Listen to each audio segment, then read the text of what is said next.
Hey guys, welcome to the first video on this channel, Top 10 Nerd, where we give you guys nerdy lists on everything you can think of. However, if you're up for this, then get ready. I'm Sasha Wood, and these are the top 10 craziest superhero villains. I apologize in advance for the amount of Batman on this list.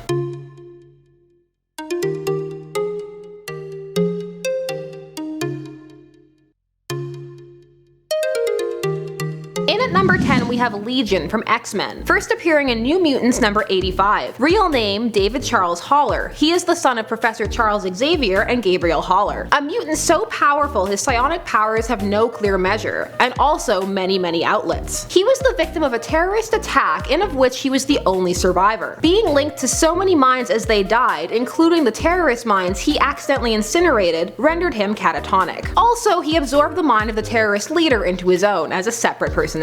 The whole experience caused his personality to fracture into different avatars for each of his psionic powers. For years, David remained suppressed, the dominant personality being whichever power he was using at the time. Though there are some that remain more dominant, usually the actual personalities of people he had absorbed. Legion is low on this list due to a mini-series called Legacy, which began in 2012 and concluded in 2014, in of which Legion was used to explore mental illness and health. During this mini-series, he came to be able to have control over his personalities and himself, and he even set out to help others. So by the end of that arc, not only was he no longer a villain, but he actually didn't exist as an individual character anymore. It's a long, spoiler-filled story, but if you know comics, then you know anything can change. But at the time of this recording, he's gone, so that means he can stay at number 10. Also, there's a new series on FX coming out about him, so check that out if you're intrigued, although it looks a little confusing, and they don't have the rights to everything, so yeah. Next up, at number 9, we have DEADSHOT from Batman, also known as Floyd Lawton.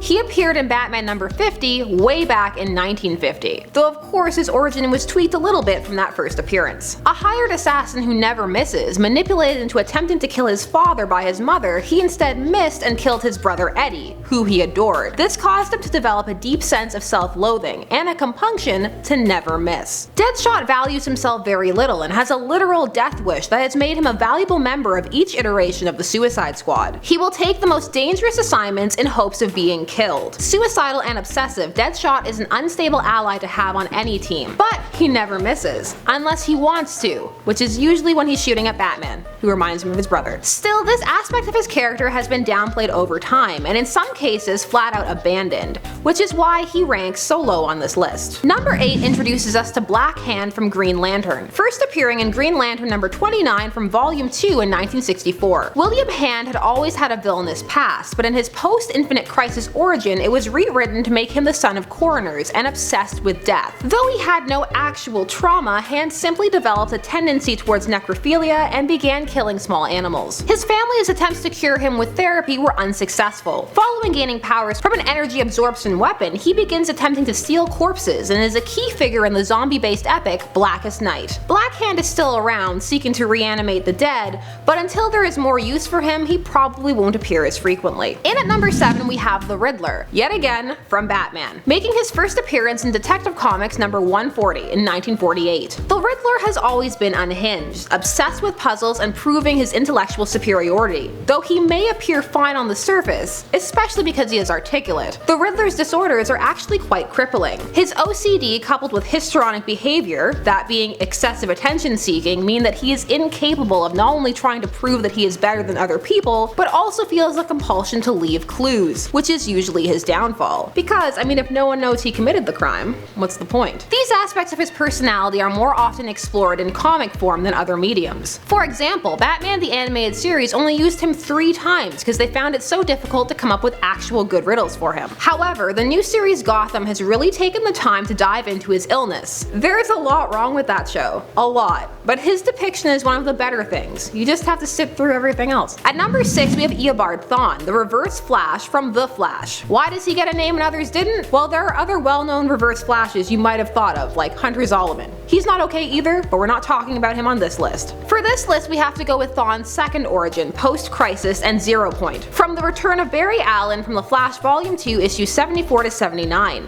That saw his backstory modified from that of a regular villain to obsessed fan who had his mind destroyed by excessive time travel. While traveling back in time to meet his idol upon the Cosmic Treadmill, yes, Cosmic Treadmill, it breaks down and leaves him stranded in the Flash Museum several years before he intended, after the death of the second Flash, Barry Allen. Upon this time, he learns that he was actually his murderer. His mind completely snaps, and he came to develop a psychosis wherein he believed himself to be Barry Allen. He then assumes this identity for a time, but his rage and violent tendencies quickly gave him away. His obsession has turned his love of the Flash to hate, and he is out to destroy the Flash's life. Being trapped in a paradox means he is unable to kill him, so the Reverse Flash seeks to make Barry Allen's life as miserable as possible. A warning to obsessed fans everywhere: sometimes it's best not to meet your idols. You may not like what you find out about yourself. Halfway now, we have Harley Quinn. Again, Batman. I'm so sorry. If there's a part 2, there will be a Batman ban. Harley was actually created on Batman the Animated Series and appeared in the episode Joker's Favor back in 1992. Originally, she was just meant to be a one-off character, but became so popular she is now a staple of the entire Batman universe. Harley's backstory was first explored in the Eisner-winning story Mad Love. Once a psychiatrist, she fell in love with the Joker and managed to get herself assigned to his case. Backstories have since varied as to whether she misused her psychiatric authority and patient-therapist boundaries, whether he manipulated her into loving him. Either way, she relinquishes her sanity to his way of life. Aware that what she is doing is wrong, Harley has completely deluded herself in her obsession with the Joker. Ruthless and willing to kill, Harley has her moments of sanity and independence, but the lure of the Joker is always there. And with or without him, it has been a long time since she attempted to have a normal, non-criminal filled life. If you want to hear more about her and the Joker's relationship and the modern controversy that surrounds it,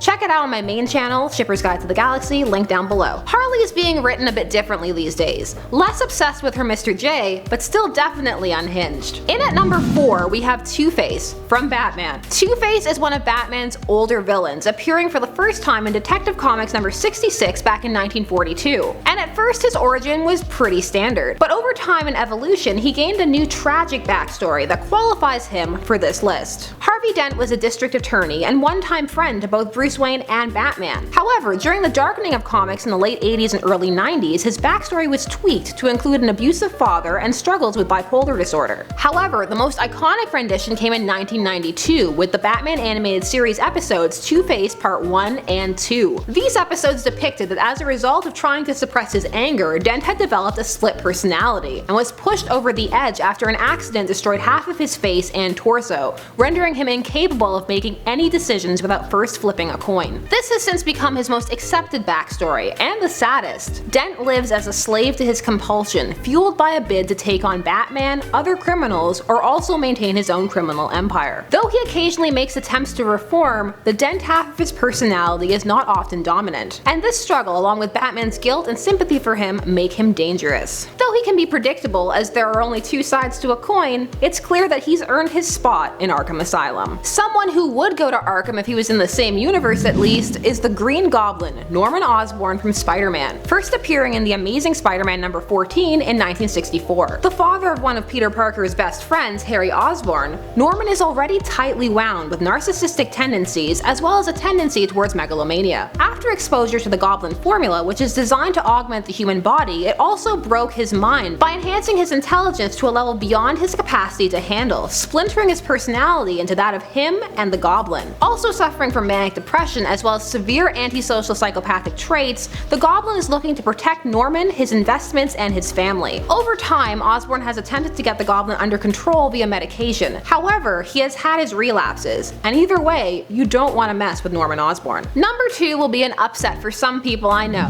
We have the Joker from Batman. Making his first appearance in Batman number 1 of 1940, which isn't the first time Batman appears. Comic numbering systems are complicated, don't look into them too much. The numbers restart frequently. The Joker was designed to be Batman's opposite. He has had many iterations and backstories, some less homicidal than others. Yet through almost all of it, he is defined as clinically insane. He has an almost complete disregard for life and an unhealthy obsession with Batman. The Joker is one of Batman's most dangerous villains, in no small part because of how far he'll go to keep the game between him and his Dark Knight going. For many, he is number 1. However, there is a small theory that he is actually hyper sane, and it's everyone else around him who is insane and that all of his actions actually make sense. Extremely intelligent, the Joker morphs over time to match the Batman iteration of said time. Currently, at the time of this recording, there are 3 Jokers. but that's another story. So who is number 1 then? Well, at that slot we have Carnage from Spider-Man. Carnage is the fusion of the offspring of the Venom symbiote and psychopath and murderer Cletus Kasady. This character was created to explore much darker avenues. A murderer from a young age, Cletus killed his grandmother by pushing her down the stairs, and he lives by the philosophy that laws are only words. He believes that spreading violence and chaos, especially through bloodshed, is the ultimate freedom. This belief led him to become a serial killer. Bonding with a symbiote had already proved to be a process that enhanced violent and misanthropic tendencies. This could be seen by the symbiote's fusion with both Spider-Man and Eddie Brock. However, these tendencies were magnified when this new symbiote met the unhinged Kasady, creating a union so powerful the two didn't even think of themselves as separate entities. The two made their first appearance together in the Amazing Spider-Man number 361. Carnage's kills are violent and often involve him leaving the word Carnage written in the wall in the blood of his own victims. While Carnage has been forced to pursue other hosts, Cletus remains his favorite, and his complete disregard for life means that he is a constant threat that needs to be stopped. Carnage is still one of the more popular Spider-Man villains, still getting his own individual titles on occasion. I guess people still want to see just how far this unhinged creature will go. So those were the craziest supervillains. As you can see, you had to be a bit more than the megalomaniac to make this list. Who was missing? Let us know who you think the craziest villain is down below, and of course leave comments as to what we should do next. We'll get as nerdy as you want us to. And of course, bear in mind with comics, there are so many canons, versions, it's always changing, shifting, it's like trying to build a house on sand. The struggle is real. Like, share, comment, subscribe, and we'll see you soon with more nerdy lists.